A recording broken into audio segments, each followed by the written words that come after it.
অবিবাহিত এক মেয়ে কসম খেয়ে নিয়েছে, খোদার কসম আমি জীবনে বেঁচে থাকতে স্বামীর নাম নিব না।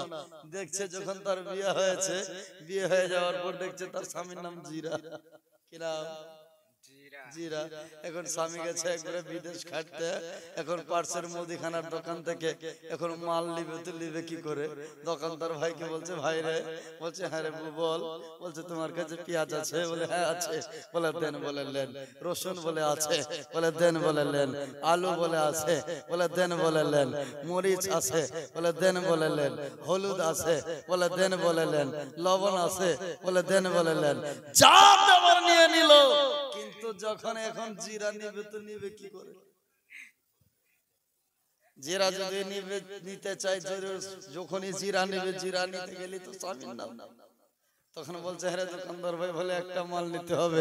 বলে কি জিনিস বলো? বলছে মিহি মিহি পাতলা পাতলা সরু সরু।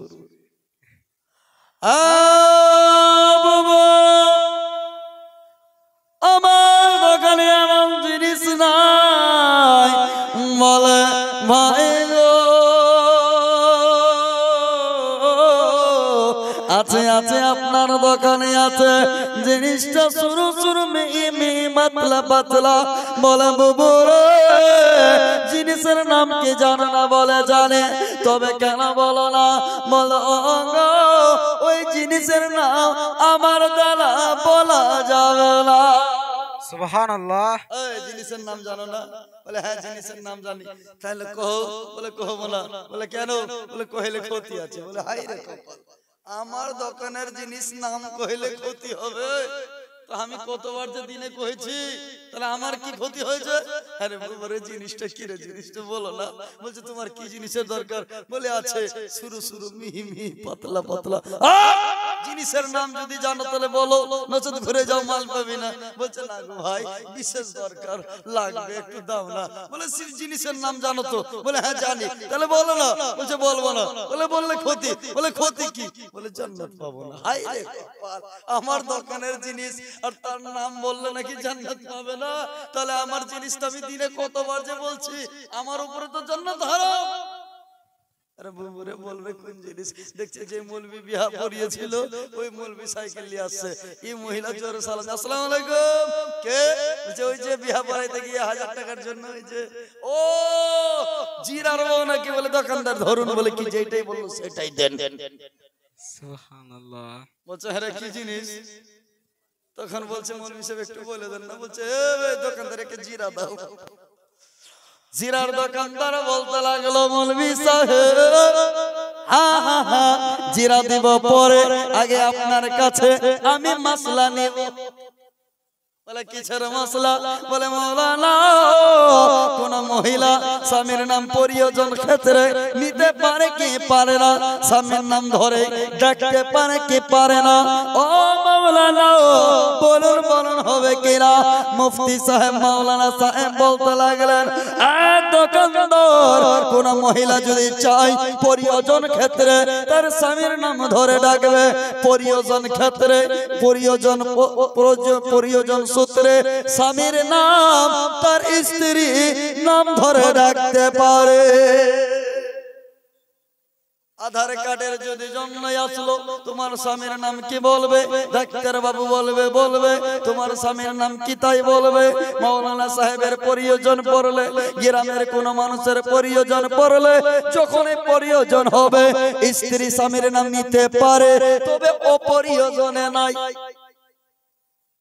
প্রয়োজন নাই, তারপরে বলে মাওলানা ফতোয়া দিয়েছে নাম ধরে রাখতে পারে। স্বামীর নাম বল্টু, স্বামীর নাম হচ্ছে টুল্লু, স্বামীর নাম হচ্ছে কাল্লু, স্বামীর নাম হচ্ছে লালুয়া। এই নামগুলো স্ত্রী বলবে, আরে লালবা এদিকে আয়, লালবা বাজার করতে যা। না না না, এই নাম বলা যাবে না।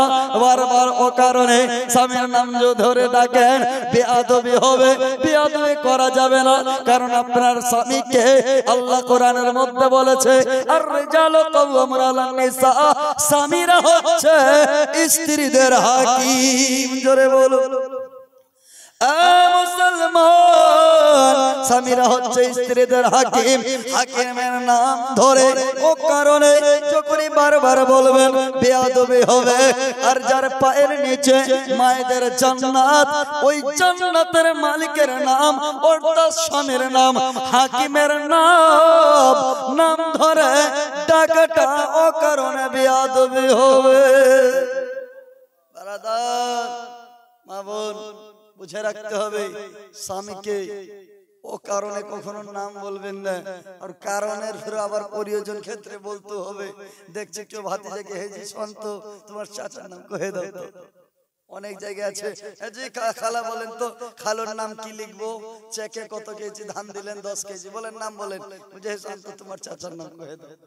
না, প্রয়োজন আছে আপনি বলতে পারেন, কোনো সমস্যা নাই। যাই হোক বারাদার, আজকের মাহফিল উরসে আউলিয়া হযরত সৈয়দ শাহ তাহিরুল্লাহ চিশতি রহমতুল্লাহ আলাইহির আজকের বাৎসরিক উরস মুবারক। এই মুবারকে উরসে আমরা উপস্থিত হয়েছি। যাই হোক, সমস্ত প্রশংসা আল্লাহর জন্যই, যিনি এক অদ্বিতীয় সারা কুল কায়নাতের মালিক। তার পরিপরি তাজদারে মদিনা আহমদে মুজতবা মুহাম্মদ মুস্তাফা সাল্লাল্লাহু তাআলা আলাইহি ওয়াসাল্লামের প্রতি সহস্র কোটিবার দরুদের ধারা বর্ষিত হোক। সবে বলুন আমিন। আসেন আমার নবীকে হাজির ও নাজির মনে করি একবার দরুদ শরীফ পাঠ করুন। বলুন আল্লাহুম্মা সাল্লি আলা সাইয়্যিদিনা মাওলানা মুহাম্মদ ওয়া আলা আলি সাইয়্যিদিনা মাওলানা মুহাম্মদ ওয়া আলা আলি সাইয়্যিদিনা মাওলানা মুহাম্মদ সাল্লাল্লাহু আলাইহি। মাত্র আপনাদের কাছে 15 থেকে 20 মিনিট ইনশাআল্লাহ, তারপরে বিদায় নেব। কোরআন থেকে আয়াত পাঠ করেছিলাম।